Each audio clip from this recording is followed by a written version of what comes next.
I was quickly inspired to do this video on to cut cable or not cut cable and or satellite, and I wanted to I'm literally in the middle of a conference making pumpkin bread and drinking chai here at my house, and I just decided that this was an important topic and what was on my mind. I wanted to talk to you about it. So I want to give you a little bit of the backstory, but my conclusion is yes, you want to cut the cable or the satellite. So back in about 2001, when my children were little, they were constantly begging for things that they would see on TV, or that I couldn't get them to the dinner table because they would be like, oh, just one more episode or this. And we had the same thing that this person was telling me just a few minutes ago. They offered a great deal, but the prices kept going up.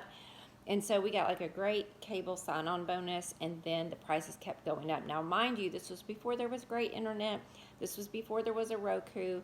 This was before there were all these other streaming devices that did not exist.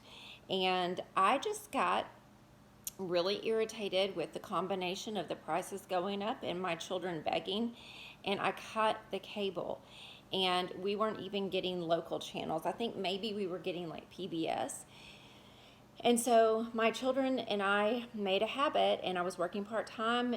Eventually I would take 2 part-time jobs, but we would make a habit of every week going to the library, and it was the best thing I ever did. As a matter of fact, my boys were, I guess, they were about maybe, 10, 8, and 6. And then a few years later, I adopted my daughter. She was 9 at the time I adopted her, and she thought she had just died and gone to HE double hockey sticks, moving into a house with no cable, because in foster care, she was stuck in front of the TV all the time.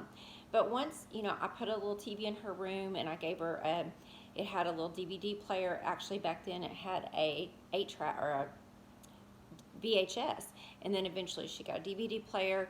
But every week it was like so fun to go to the library and pick things out, and I feel like she was introduced to so many things that she would not have been introduced to if I had not cut the cord. That being said, I raised my kids like that. Back in 2010, 11, I got divorced, and I met my now husband shortly after that. After a couple years, we had been dating. We got engaged. The kids grew up. All but one moved out. And we moved in together, and I got cable for him. But at the time, he wasn't fully living with me. He had his house, and I had my house, and the intention was that he would live with me within a year when his daughter went to college.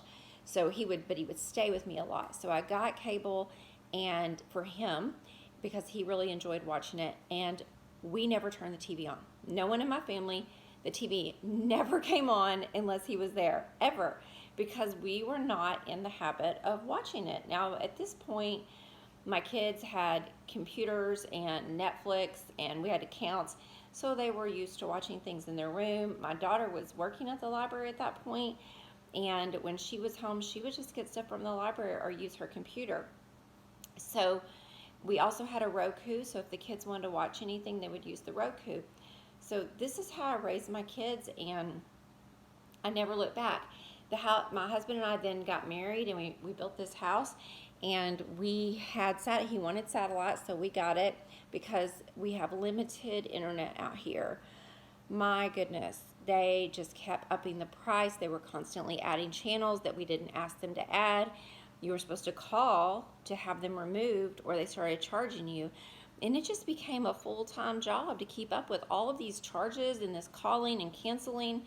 And so I called, and they said, well, you have this much time left on your contract, and it was about $200. And I did the math, and I'm going to give you the math really quick. 6 months was about $200. I added that up. Actually, it was $180. And then the cost of the Roku, I put $50, though they're cheaper. I think I paid $50 at the time. They're cheaper now. And the cost of our Prime, and I don't know why I pay only $40 for Prime now. I used to pay $110, but I got something now. I think it's my Amazon account.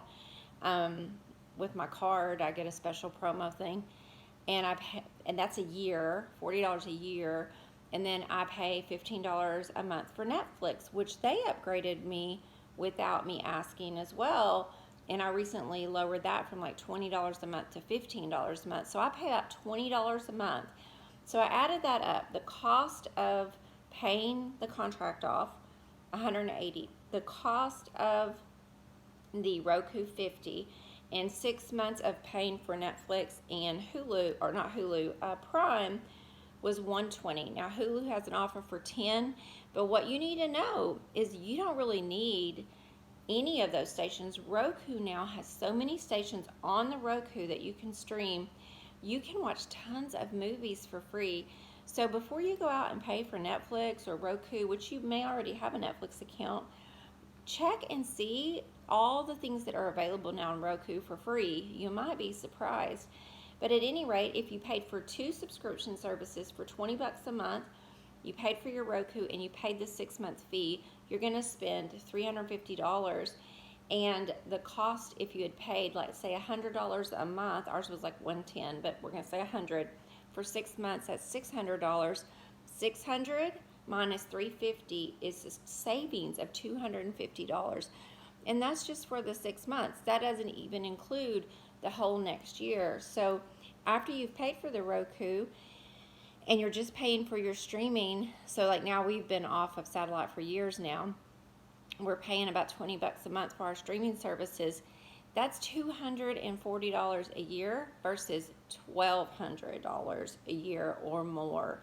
And we do have to have a little higher powered internet, but I live in a very rural area, one of the worst places in the whole United States for internet. So that's not most people's situation. If that is your situation, you might want to check before you make the switch, but in most people's case, that's not. So I was paying for that amount of internet anyway, and it was worth it to us. Plus, you don't see all those commercials, and you really get used to it, and it adds a lot of quality to your life. So I believe it's always a savings with this caveat. Every year, I review all subscriptions. I review everything I'm paying monthly for, and I also review, I do credit card hacking. I have a video on that. Like, I didn't use credit cards for years, but I pay them off every month for travel points, so I can travel and see my kids and stuff. And so what I do is I go through all my credit cards, all subscriptions every year to 6 months, and I see where I can cut. At least every quarter I go through my whole budget and I look at everything that's coming out. I look at my bank statements, I look at my credit card bill, and I see where I can cut things out I'm not using. If you have a tendency to subscribe to everything, you need to be really careful. Also, if you sign up for a promotion, they're probably going to put you on auto renew, so you need to make sure that go to your calendar when you get something.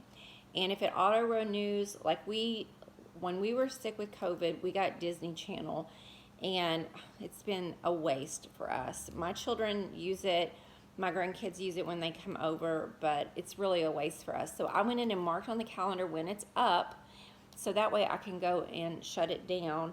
We won't have it anymore, but we just don't use it enough to be worth, I think it was a $60 promo for a year. Well, that's my banana bread, y'all, or pumpkin bread. All right, I hope this has been helpful. Thank you so much for listening, but definitely I think cutting the cable is great. Bye-bye.